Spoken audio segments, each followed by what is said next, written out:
श्री गुरु चरण सरोज रज निज मन मुकुर सुधार। वर्णहु रघुवर बिमल जस जो दायक फल चार। बोलिए सियावर रामचंद्र की जय। सिय राम मैं सब जग जानी करऊं प्रणाम जोर जुग पानी। आइए, हमारे देश की जो महानता है, जो गहराई है हमारी संस्कृति में, जो दिव्यता है हमारी भूमि में, जो मानव ने अपनी सर्वोच्च ऊंचाइयां पाई हैं, उसका रहस्य क्या है।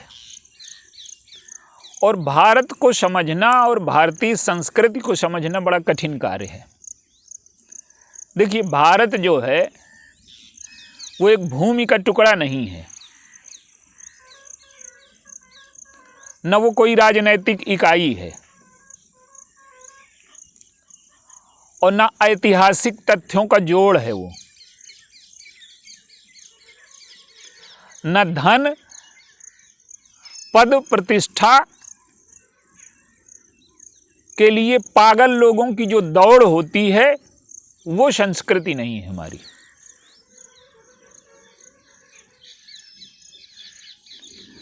सत्य की खोज के लिए जीवन लगा देने वाले,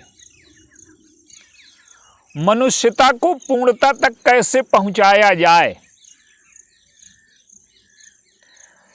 दुनिया की किसी भाषा में मनुष्य शब्द नहीं है।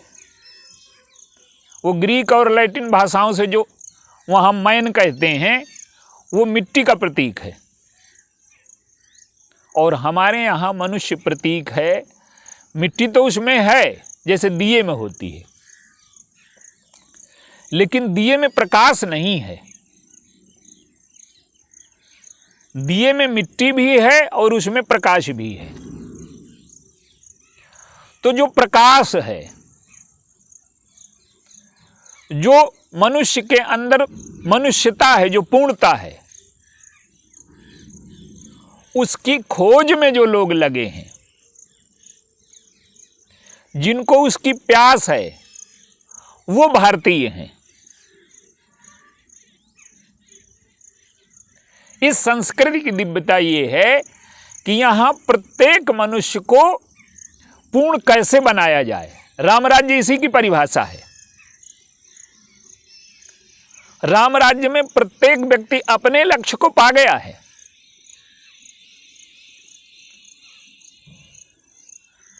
तो ये यहां तक जो पहुंचने की प्रक्रिया है, देखिए एक सूत्र और आप विचार करें। भारत को अगर खोजना है तो भारत को जैसे आप खोजने आओ या विदेशों में आप जाते हो, तो विदेशों में आप जाओ तो उस देश का इतिहास, उस देश के महापुरुष, वैज्ञानिक, कवि, इतिहासकार, चित्रकार, ये सब वहाँ जानने को मिल जाएंगे। वहाँ की इमारतें, वहाँ का पुरातत्व, तो आप उस देश के बारे में जान सकते हैं। लेकिन अगर आप भारत आओ तो भारत में एक विशेष बात है, आप यहां सब कुछ वो खोज लोगे, न वो इतिहास में मिलेगा, न इमारतों में मिलेगा, और न वो जो महापुरुष हुए यहाँ उनमें झलक तो मिलेगी। भारत की एक विशेषता है कि यहाँ की जो आध्यात्मिक संपत्ति है, जब तक अगर आप उसको नहीं खोज लेते तब तक आप भारत को न खोज पाएंगे। देखिए, जैसे फिजिक्स, केमिस्ट्री, मैथ, साइंस, इतिहास, भूगोल, इनकी खोज चाहे किसी ने की हो, किसी धर्म के नहीं है।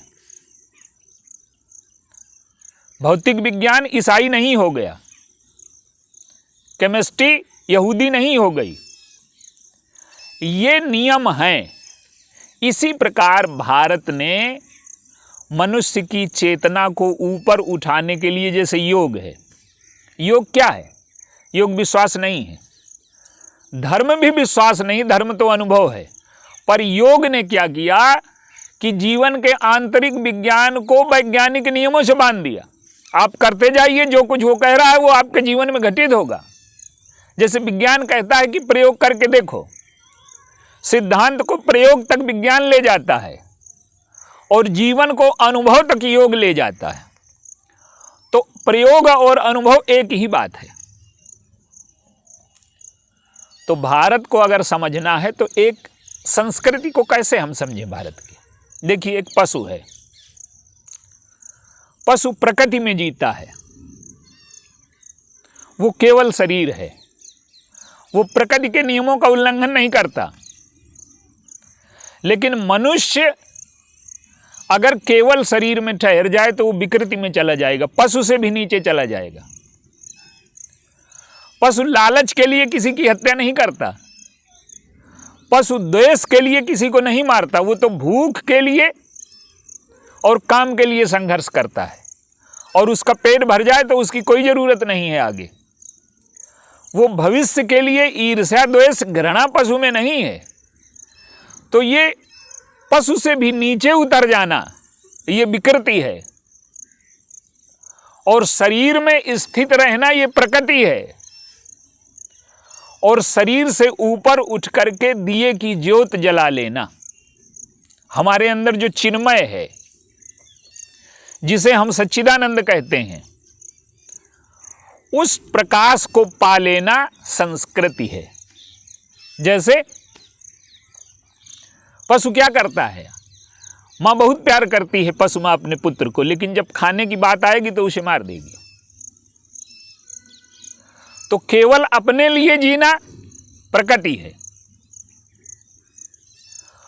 और अपने लिए जीने के लिए दूसरों को हानि पहुंचाना, दूसरों को नुकसान पहुंचाना, दूसरों को नीचा दिखाना, ये विकृति है।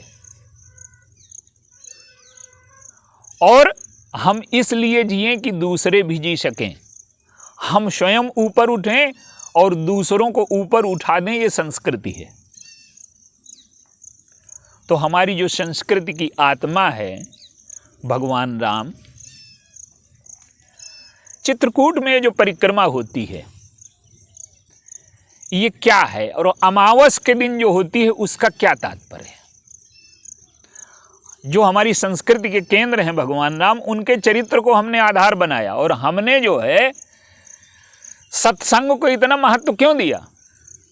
सत्संग को इसलिए महत्व दिया कि जो चेतना में हमसे आगे निकल गए हैं, जो हमसे आगे हैं, उनके साथ अगर हम जुड़ेंगे तो हमारा जीवन भी ऊंचाई की ओर जाएगा। और अगर हम अपने से नीचे वाले लोगों के साथ बैठे तो हमारा जीवन विकृति की ओर जाएगा।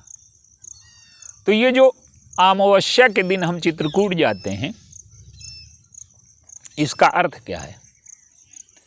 देखिए, मनुष्य के जीवन में जब वो विकृति की ओर जाता है, जैसे पशु की वासना है वो प्रकृति से नियंत्रित है, पर मनुष्य की वासना प्रकृति से नियंत्रित नहीं, उसके विवेक पर छोड़ दिया है प्रकृति ने, इसलिए वो पशु से नीचे चला जाता है। अब वो शब्द सत्संग में कहने लायक नहीं है, तो वो पशु से बहुत नीचे चला जाता है। तो उसे जो ऊपर उठाने की प्रक्रिया है, चित्रकूट जाने का अर्थ है कि हम मन से, बुद्धि से, अहंकार से ऊपर उठ करके जो चित्रकूट की यात्रा करते हैं, ये अंधेरे से उजाले की ओर यात्रा है। हमारे जीवन में वासना का अंधेरा है, ईर्ष्या का, लोभ का, लालच का, तमाम अंधेरे तो ऐसे हैं जो हमने जानबूझ करके बनाए। जैसे ईर्ष्या है, घृणा है, द्वेष है, ये अंधेरे हमारे अंतःकरण में हमारे बनाए हुए हैं ये। तो हम अंधेरे से उजाले की ओर जाएं। हमारा जीवन अमावस्या है और महत्वाकांक्षाओं की, भोगों की पूर्ति में लगा हुआ है। और वो जो कामदगिरि पर्वत क्या है, वो अचल चित्त का प्रतीक है।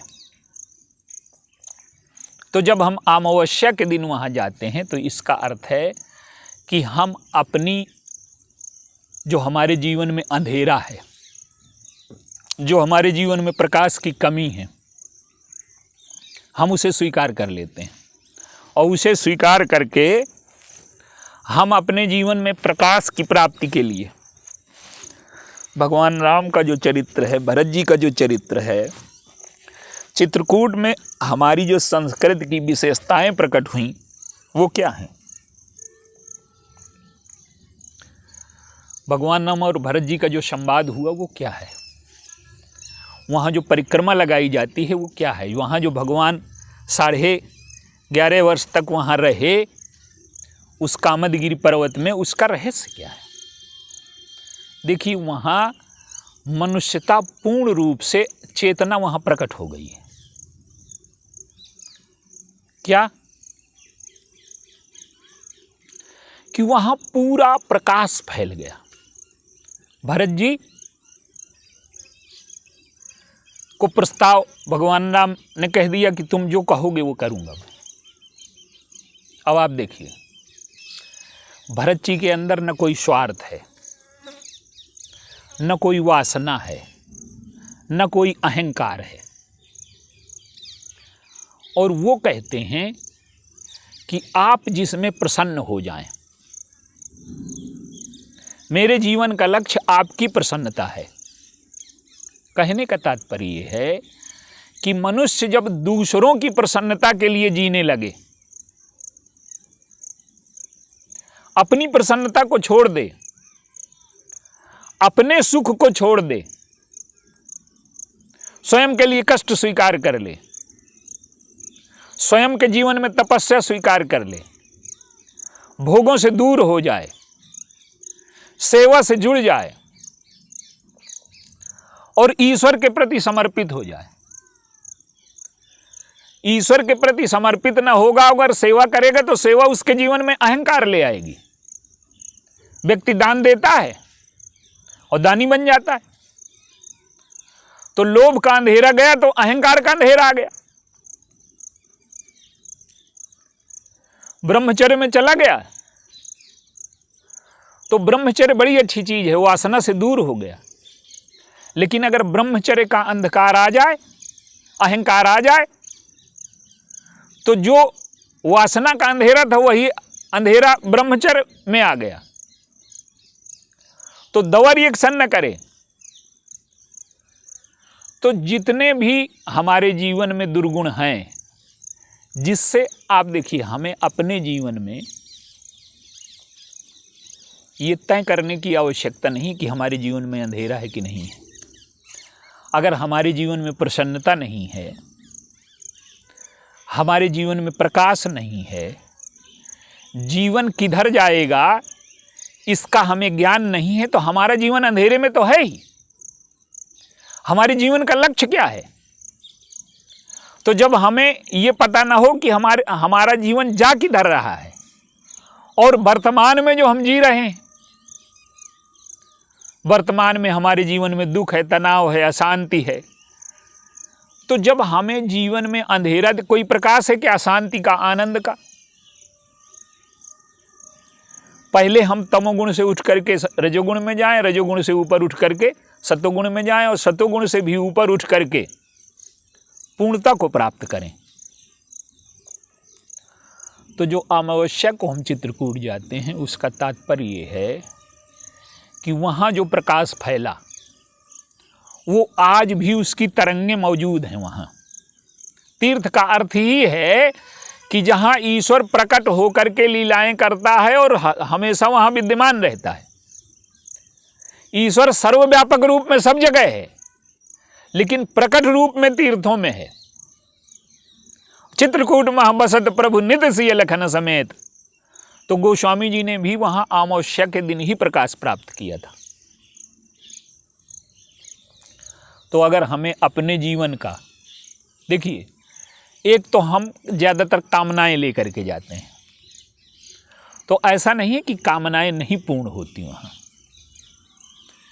कामदगिरि का अर्थ ही क्या है? कामदगिरि का अर्थ है कल्पवृक्ष, कामधेनु, जो हमारी कामनाओं को पूर्ण कर दे। तो वो कामदगिरि कैसे हुए? कामद भेगिरि राम प्रसादा, वो भगवान राम के निवास की वजह से वो कामदगिरि हो गए, वो कल्प वृक्ष हो गए। तो वहाँ चित्रकूट जाने का तात्पर्य ये है कि हम जा कर के भगवान राम का जो चरित्र है, जिन्होंने अपने जीवन में पूर्णता पाई, कैसे पाई? कैकेयी कहती हैं कि तुम राज्य छोड़ करके चले जाओ, तो राज्य छोड़ करके चले गए। देखिए, हमारा जो सुख है वो देश काल व्यक्ति से जुड़ा है, और भगवान राम का जो सुख है वो देश काल व्यक्ति से निरपेक्ष है। कैसे? हमारा कोई भी सुख दूसरे से जुड़ा है। हमें भोजन का सुख चाहिए, पत्नी है, पति है, मकान है, तो हमारे जितने भी सुख हैं या तो देश से जुड़े हैं, या काल से जुड़े हैं, या व्यक्ति से जुड़े हैं। गर्मी है तो उसके लिए कूलर चाहिए, पंखा चाहिए। तो हमारा जो सुख है या तो देश से जुड़ा है, या काल से जुड़ा है, या व्यक्ति से जुड़ा है। तो भगवान राम के जीवन में अगर ऐसा होता तो अयोध्या में उन्हें सुख होता तो वो दुखी हो जाते। आज ही राज्याभिषेक होना है, आज निकाल दिया गया तो वो दुखी हो जाते कि काल विपरीत हो गया। और एक चीज और देखिए, अयोध्या में अमावस आ गया। अमावस क्या है? दूसरे को जब हम दुखी करके अपने जीवन में सुख पाने का प्रयास करते हैं तो हमारे जीवन में अंधेरा आ गया। आप उस तरह से देखिए कि ये ना देखिए कि हमारे ग्रह कौन से बिगड़ गए हैं। आप देखिए कि अगर आपकी बुद्धि भ्रष्ट हो गई है तो आपका बुद्धि बिगड़ गया। आपके जीवन में दूसरों के प्रति अमंगल की भावना आ गई तो आपके जीवन में अमंगल आ जाएगा। और आप अगर दूसरों का शोषण करना चाहते हैं तो राहु आ गए आपके जीवन में। और अगर आप दूसरों के सुख से प्रसन्न हो रहे हैं तो शनिश्चर आ गए आपके जीवन में। तो ग्रहों की दशा और अमावस वो नहीं है जो ग्रहों से आती है, उसका भी एक वैज्ञानिक आधार है। लेकिन आप देखिए कि हमारे जीवन में अमावस तो नहीं है, और अयोध्या में अमावस हो गई। अथयउ आज भानुकुल भानु, सूर्य अस्त हो गया दशरथ जी का। तो ये जो ग्रहों की दशा है, हम अपने जीवन में देखें कि हमारे जीवन में अमावस है कि नहीं, और आप देखेंगे तो हमारे जीवन में अंधेरा है, प्रकाश नहीं है।